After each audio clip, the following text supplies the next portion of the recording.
Hello everyone, welcome to my online channel. और आज मैं इस वीडियो में क्लास 10 मैथ्स का एक्सरसाइज 8.1 का क्वेश्चन नंबर 6 को सॉल्व करने वाला हूं। इस क्वेश्चन को सॉल्व करने से पहले बता दूं कि मैं जो हूं क्लास 10th 9th मैथ्स का बहुत ही इम्पोर्टेंट क्वेश्चंस को लेकर रोज़ मैं अपडेट होता हूं। और यदि आप हमारे चैनल पर नए हो तो चैनल को सब्सक्राइब कर ले, ताकि जो भी इम्पोर्टेंट क्वेश्चन हो आप उसका नोटिफिकेशन आपको जल्द से जल्द प्राप्त हो और आप उसका लाभ उठा सकें। तो चलिए अब हम लोग जो है उस क्वेश्चन को पढ़कर समझते हैं कि क्वेश्चन क्या है और फिर इसका हम लोग सोल्यूशन करते हैं।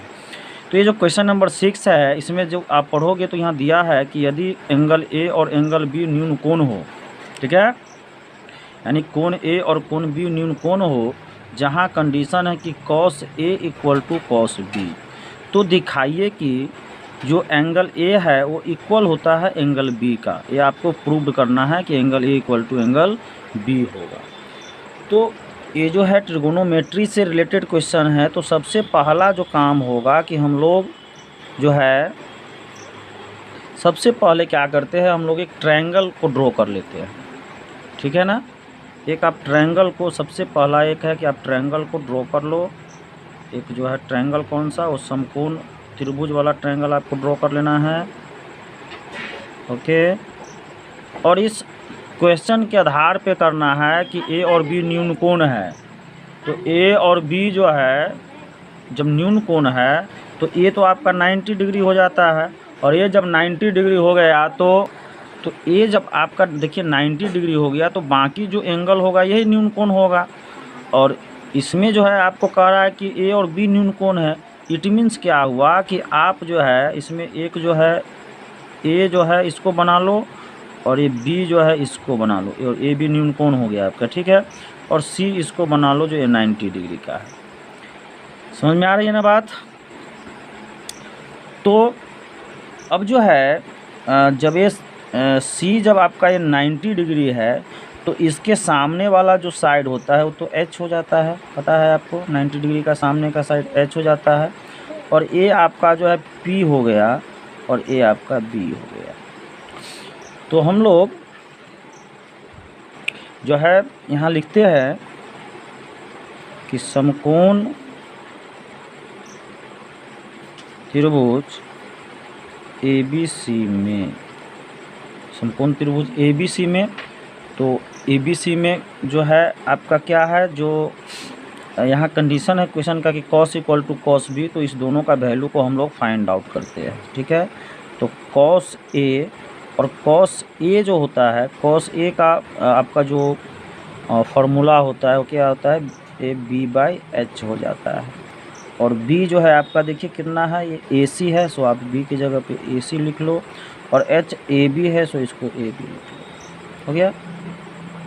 दूसरा वैल्यू cos B का हम लोग निकालते हैं, तो cos B इक्वल टू, यहाँ भी ये जो B है तो आपको यहाँ भी cos B का जो होगा वो B/H ही होगा। अब यहाँ थोड़ा ध्यान देना है कि यहाँ जब एंगल A था तो A पे क्या होता है, ये P होता है, ये B होता है और H होता है, लेकिन यहाँ पे आपको cos B यानी B को डिनोट कर रहा है। इट मीन्स हमको यहाँ आ जाना है, और यहाँ जब आ जाना है तो इसके सामने का जो साइड होगा, ये वाला साइड जो है ये P हो जाएगा, यानी कि ये B, अब B ये B नहीं रहेगा होगा, ये P हो जाएगा। और ये आपका जब P हो जाएगा तो ये P नहीं होगा, ये आपका B हो जाएगा, ठीक है ना। और ये H तो H रहेगा ही रहेगा। तो अब अकॉर्डिंग टू इसका जो है आपको B/H है, तो B देना है, तो BA हो गया, जिसका वैल्यू क्या है, BC है। सो हम लोग लिख लेंगे BC बाई, और H तो आपका AB है, सो AB तो लिखना ही लिखना है। अब इस दोनों का वैल्यू निकाल लिए। अब इस दोनों का वैल्यू निकालने के बाद जब क्वेश्चंस में क्या कहता है कि क्वेश्चन को पढ़ोगे तो यहाँ कि cos A जो है वो इक्वल है cos B का, यानी cos A का जो वैल्यू है वो cos B के वैल्यू से इक्वल है। तो इसी चीज़ को हम लोग यहाँ पे लिखते हैं कि प्रश्न से cos A equal to cos B का है, करा है ना प्रश्न से। तो cos A का जो वैल्यू यहाँ देखो क्या आपने लाया यहाँ पे AC/AB, सो हम लोग यहाँ पर लिख लेते हैं A C by A B, और कॉस बी जो है इक्वल है B C by A B, so हम लोग B C by A B. अब यह ए बी नीचे के ए बी से नीचे का ए बी क्रॉस हो जाएगा, ठीक है, कैंसिल हो जाएगा। तो आपका बचा क्या, ए सी इक्वल टू बी सी, और ए सी इक्वल टू बी सी, यानी ए सी बी सी के इक्वल में है, तो इसको हम लोग ए बी लिख सकते हैं कि बी सी इक्वल टू ए सी, ठीक है। अब यहाँ देखिए जो कह रहा है कि जो यहाँ पर जो ये आया है कि बी सी जो है, ये बी सी जो है, ये बी सी इक्वल है ए सी का, ठीक है ना। तो इस ट्रायंगल में यदि बी सी इक्वल है ए सी, एक ही ट्रायंगल का दो साइड यहाँ देख रहे हो इक्वल है, तो हमने 9th में एक थ्योरम पढ़ा था, याद होगा, कि समान जो भुजा होता है, बी सी क्या है, बी सी इसका भुजा है, ए सी इसकी भुजा है, साइड है, तो समान भुजा के सामने का कोण भी समान होता है। सो बी सी का जब है, ये बी सी और बी सी का सामने का कोण क्या हो जाएगा, एंगल ए हो जाएगा। तो इसलिए आपका जो है एंगल ए इक्वल टू ए सी, और ए सी के सामने का साइड यदि लोगे तो क्या हो जाएगा, ए एंगल, ए सी का साइड के सामने का एंगल लोगे तो ये एंगल आपका बी हो जाएगा, तो एंगल बी। तो यही तो आपका जो क्वेश्चन दिख रहे हो कि क्वेश्चन ये क्या करा है कि आपको दिखाना था कि cos A equal to cos B, तो आपने यहाँ देखा कि ये कॉस इक्वल टू ए, मतलब कि angle A equal to angle B आपका यहाँ पे ये प्रूव्ड हो गया, ये आपका यहाँ पे प्रूव्ड। तो ये किस नियम से हुआ, यहाँ पे हम नियम लिख लेंगे। तो यहाँ पे हमने इस नियम को लिख दिया कि समान भुजा के सामने का कोण समान होता है, तो इस तरह से आपको प्रूव हो गया। ओके, अब हम लोग दूसरे क्वेश्चन में चलते हैं। अब हम लोग क्वेश्चन नंबर 7 में आते हैं। जो क्वेश्चन नंबर 7 है आपका कि यदि cot थीटा इक्वल टू 7/8, तो पहला जो है फर्स्ट क्वेश्चन का रहा है कि 1 + sin theta into 1 - sin theta by 1 + cos theta और 1 - cos थीटा, यानी इसका मान निकालना है आपको। और सेकेंड में कह रहा है cot स्क्वायर थीटा का मान निकालिए। तो ये दो क्वेश्चंस को आपको वैल्यू करना है। तो इस क्वेश्चन को जो है भी हम लोग सॉल्व कैसे करेंगे, जो cot थीटा दिया गया है इस आधार पे करेंगे।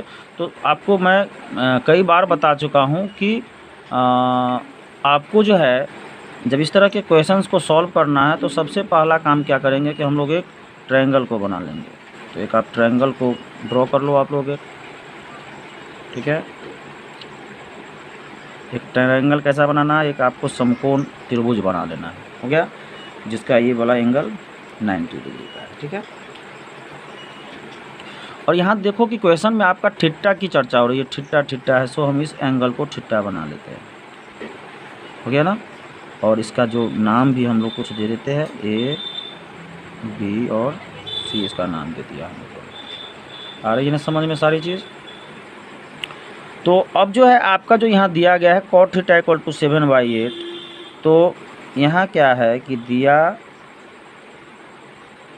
गया है, क्या दिया गया है आपको कि cot थीटा इक्वल टू 7/8, ठीक है।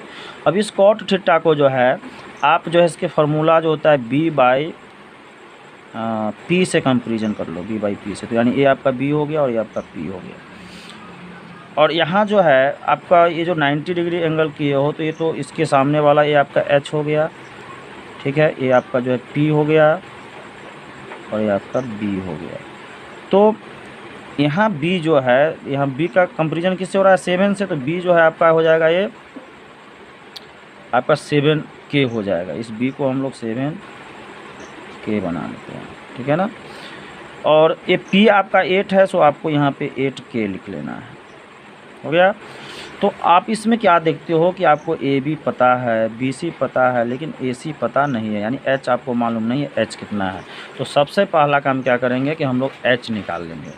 पहले तो तीनों साइड पता होना चाहिए, सो एच निकाल लो।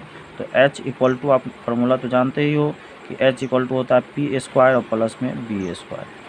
तो पी स्क्वायर, तो पी का वैल्यू यहाँ 8k है, सो हम लोग यहाँ 8k का स्क्वायर और प्लस बी की वैल्यू यहाँ देखो 7k है, सो हम लोग 7k का स्क्वायर।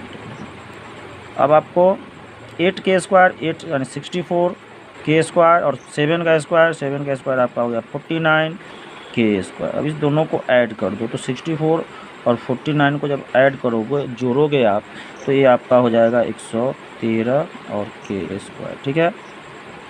और जब इसका जो है, जब आप इसका वर्गमूल निकालोगे तो 113 का तो निकलेगा नहीं, तो ये 113 ही रहेगा। और यहाँ पे जो के है, के स्क्वायर के लिए के आपका बाहर में आ जाएगा, हो गया। इट मीन्स कहने का मतलब क्या हुआ कि जो एच की जो वैल्यू है वो आपका एच की वैल्यू आ गई √113 के, हो गया। अब तो तीनों साइड आपको पता चल गया। अब तीनों साइड पता चल गया तो आप क्या करो कि इसमें आपको निकालना है 1 + sin थीटा और 1 - sin थीटा बाई 1 + cos, यानी ओवरऑल इसमें sin थीटा और cos थीटा की चर्चा है। तो पहले दोनों का वैल्यू आप पहले ही फाइंड आउट कर लो, है ना। sin थीटा और cos थीटा की वैल्यू को फाइंड आउट कर लो।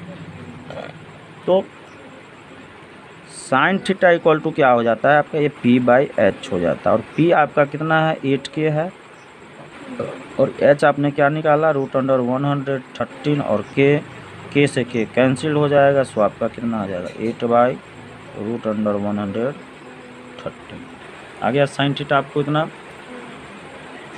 तो अब sin थीटा के बाद जो है हम लोग cos थीटा का वैल्यू निकाल लेते हैं। तो cos theta equal to value क्या होता है, B/H, और B जो है आप देखो यहाँ 7K है, सो 7K/H की जगह पे जो है 113 के, यहाँ से भी K से K कैंसिल हो जाएगा, सो आपका आ गया 7/√113। ये दोनों आपको फाइंड आउट हो गया। तो ये दोनों जब आपके फाइंड आउट हो गए तो हम लोग क्वेश्चन में चलते हैं, और क्वेश्चन जो है फर्स्ट वाला क्वेश्चन को हम लोग देखते हैं। तो फर्स्ट वाला क्वेश्चन क्या है आपका, 1 + sin theta into 1 - sin theta by 1 + cos theta, और इंटू में आपका हो गया 1 - cos थीटा। ये आपका क्वेश्चन है। तो आपको क्या करना है, सिंपली अब इसकी जगह पे वैल्यू पुट कर दो, 1 + sin थीटा। तो sin थीटा का वैल्यू देखो आपका यहाँ आया हुआ है 8/√113। फिर ये जो है मल्टीप्लाई हो जाएगा 1 - sin थीटा, 1 माइनस, और sin थीटा का वैल्यू यही है, ठीक है।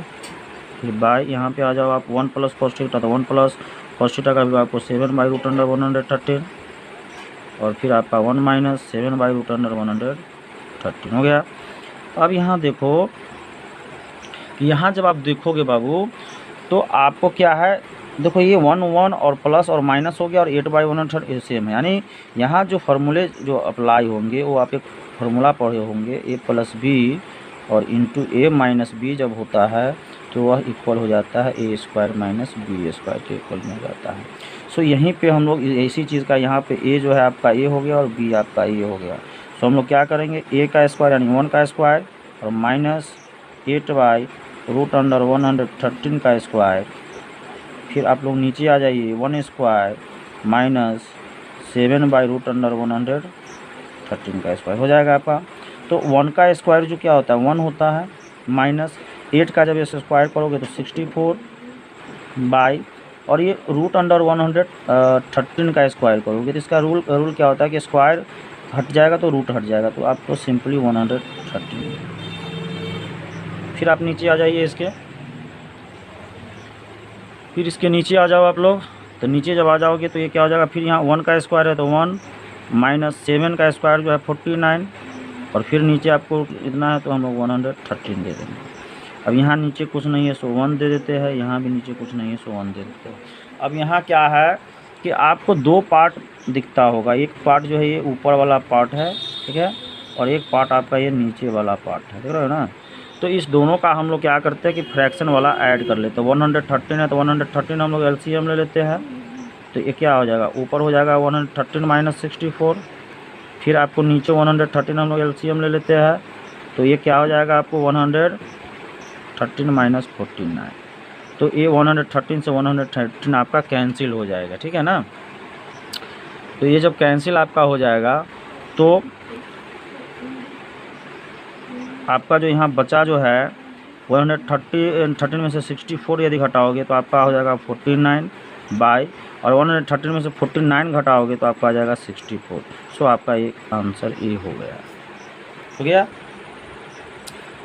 तो ये आपका इसका आंसर ये आ गया आपका।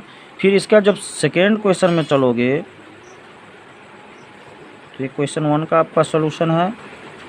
अब क्वेश्चन सेकेंड में जब चलोगे तो उस क्वेश्चन सेकेंड जो है वो कह रहा है आपको कि कॉट स्क्वायर थीटा का वैल्यू फाइंड आउट कीजिए। तो कॉट स्क्वायर थीटा यानी आप देखो यहाँ क्वेश्चन को यदि देखोगे गौर से तो क्वेश्चन में ही कॉट थीटा का वैल्यू ऑलरेडी दे दिया गया, कॉट थीटा इक्वल टू 7/8। तो हमको इसका जो है सिंपली यहाँ क्या करना है ना कि हमको कॉट स्क्वायर थीटा का वैल्यू को फाइंड आउट करना है। तो कॉट स्क्वायर थीटा का मतलब हो गया कि कॉट थीटा का होल स्क्वायर, और कॉट थीटा का जो वैल्यू है वो आपको दिया गया हुआ है 7/8। तो 7/8 का स्क्वायर कर दो, तो 7/8 का जब स्क्वायर करोगे तो आपका 7 का हो जाएगा 49 और 8 का स्क्वायर हो जाएगा 64। तो ये भी आपका इसका आंसर हो गया। तो इस तरह से आपका ये दोनों क्वेश्चंस जो है सॉल्व हो गया। उम्मीद है कि आप इसको अच्छे तरह से समझ गए होंगे, और फिर भी यदि कोई प्रॉब्लम रह गया हो तो कमेंट बॉक्स में लिखिए, मैं वहाँ पर आपको सेटिस्फाइड करूँगा, आपकी प्रॉब्लम को सॉल्व करूँगा। Okay, thanks for watching, have a nice day.